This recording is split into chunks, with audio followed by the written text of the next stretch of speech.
What's up, your boy, for another reaction? In today's video, we have Houston is still stuck in the 90s by Vibrant Speaks. Vibrant Speaks. Yeah, them Houston niggas love that scissor. They still support on that shit. To them are like a time capsule from another decade. I just did a video talking about how LA is stuck in the 90s, but there's another city trapped in a time warp. That city is Houston. But when you think of Houston, you think of a legendary place, a city that built its reputation in the 90s Yeah, I think of Travis Scott and Salsa Walker crazy ass. and 2000. It's the home of icons like DJ Screw and the undisputed empire of Rap-A-Lot Records. But what happens when that never evolves? It feels like Houston's refusal to let go of that past, especially with figures like Jay Prince still clutching on to them old stories, and the power he once had has locked it in a dangerous time warp. Now these old school rules are crashing head first into the modern world. Let's go back to the 90s. That was the city's golden era. The economy was roaring back. Hold on, y'all, man. I'm about to bring my dog inside. Holy fuck. What do dogs be barking about? Like, they just be outside barking for no reason. Like, that shit is annoying. Ooh.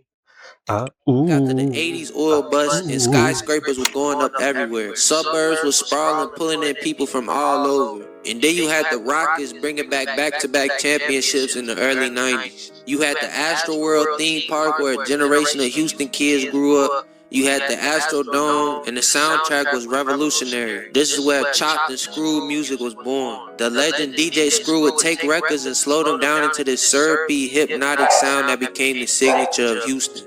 But behind the music, a new power structure was being built. In 1987, a man named James Prince started a record label using his dirty money, Rap-A-Lot. Back then, New York executives was ignoring the South, but Jay Prince forced them to pay attention. He built an empire with acts like the Ghetto Boys, Scarface, and Willie D, putting Houston on the map. Jay Prince was seen as a pioneer. And that boy Jay Prince cut do be fresh. That nigga lining. That boy always got a fresh cut. That boy lining be sharp.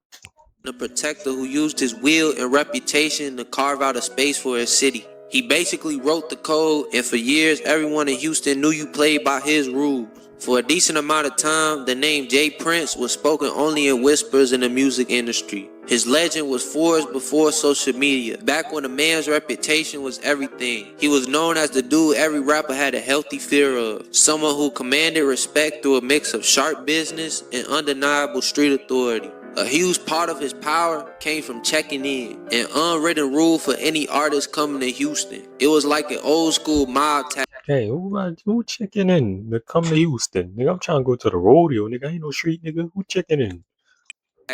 You pay respect and sometimes money for protection. To some dudes, it was just a necessary part of a dangerous game. And Prince leaned into that image. He's known for settling beefs. What you put Chief Keef for? That nigga Chief Keef checked in with him? Supposedly. Like when he famously advised Drake to back down from his conflict with Pusha T. And that was his brand, a celebrated businessman and a feared enforcer. On one hand, he gave Southern hip-hop its voice and gave back to his community in the Fifth Ward. On the other, many saw his methods as a form of extortion built on fear. But back then, before the internet, his mystique was untouchable. His reputation was a shield, and no one dared to openly challenge Jay Prince. Then the internet happened, and that untouchable image began to crack. The old school power moves that worked in the shadows were suddenly being dragged into Unk be fresh though. Unk be fresh in the bitch. I ain't gonna lie.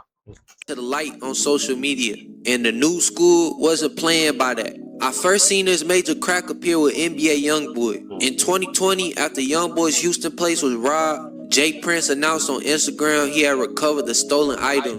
What was Shakur doing in this video game? This shit is hilarious. Shakur just sitting there like this frying me. And it was a classic Jay Prince move, a public display of power. The young boy place got broke into. People went in his place, disrespected different things, and I got a call about it. And the little homies that went into this place want to make that right. As you can see, homie, to make a long story short, I got your keys to your Rolls Royce. I got your keys to your McLaren. But man, like this nigga Shakur is just sitting there like he held hostage. Y'all know he signed Jay Prince got boxing promotion too, and Shakur signed him.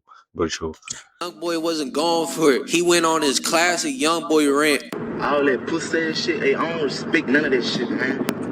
It's plenty ways you can get in touch with me. Man, don't get on no internet and do nothing publicly. Don't do nothing dealing with no fucking publicity. 2020 young boy. None of that pussy and shit. And I'm good on the keys, gangster. When you buy shit cash, two keys come with the car anyway. And the situation escalated with Prince calling him a dumb boy. It was a wild moment. A major artist had just publicly defied Jay Prince. But that Soulja Boy video funny as hell. That nigga was trying so hard to say like a street nigga, bro. Fruit top paru. Like what?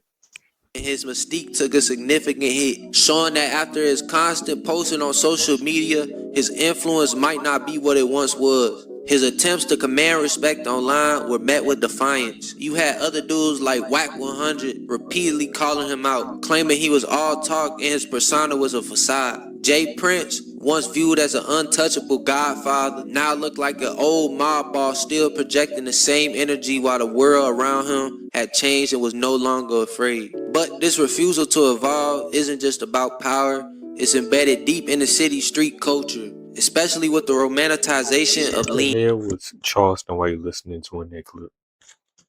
A mix of codeine and promethazine has its roots in Houston. It became the soundtrack to that slowed down lifestyle. And the new generation is trying to keep that legacy alive as if it's a status symbol. I just seen this dude Sauce Walker openly glorifying it, framing it as only Talking about some drinking lean is a gentleman's drink. Like you a gentleman if you drink lean. Like what you talking about?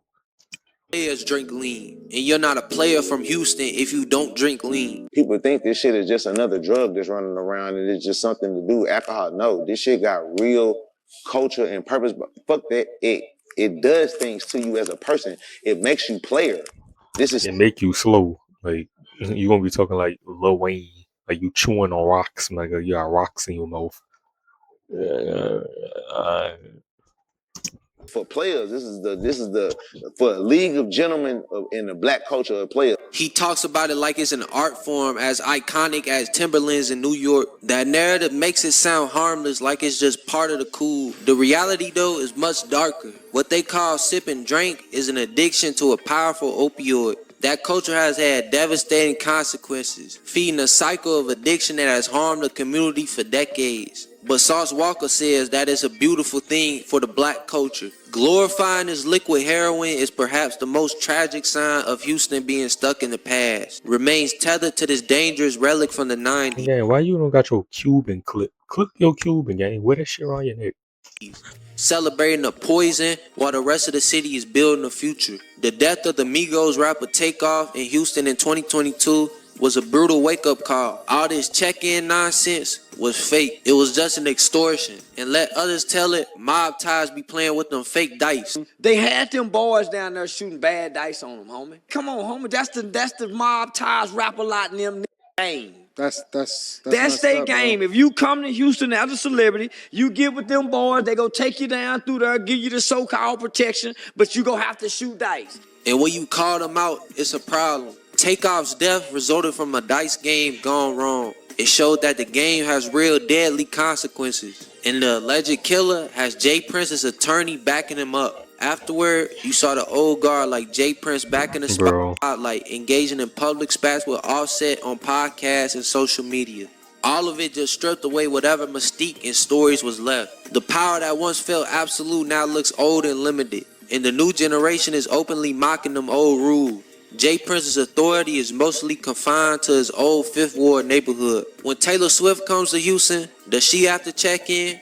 When Post Malone comes to Houston, does he have to check in? And we just seen what happened to Big U in LA. I wouldn't be surprised if the feds came and picked up Jay Prince and his little son. So now Houston is at a crossroads, caught between its legendary past and a future it needs to embrace. The city that gave the world a new sound is at risk of becoming a parody of itself, clinging to faded reputations and a dangerous culture. The old kings are still on their thrones, but the thrones are wobbling. And the world outside the palace walls just isn't listening anymore. Make sure to comment, subscribe, and all deuces. Explained perfectly. Amazing video. We watched Cali still stuck in the 90's vid too.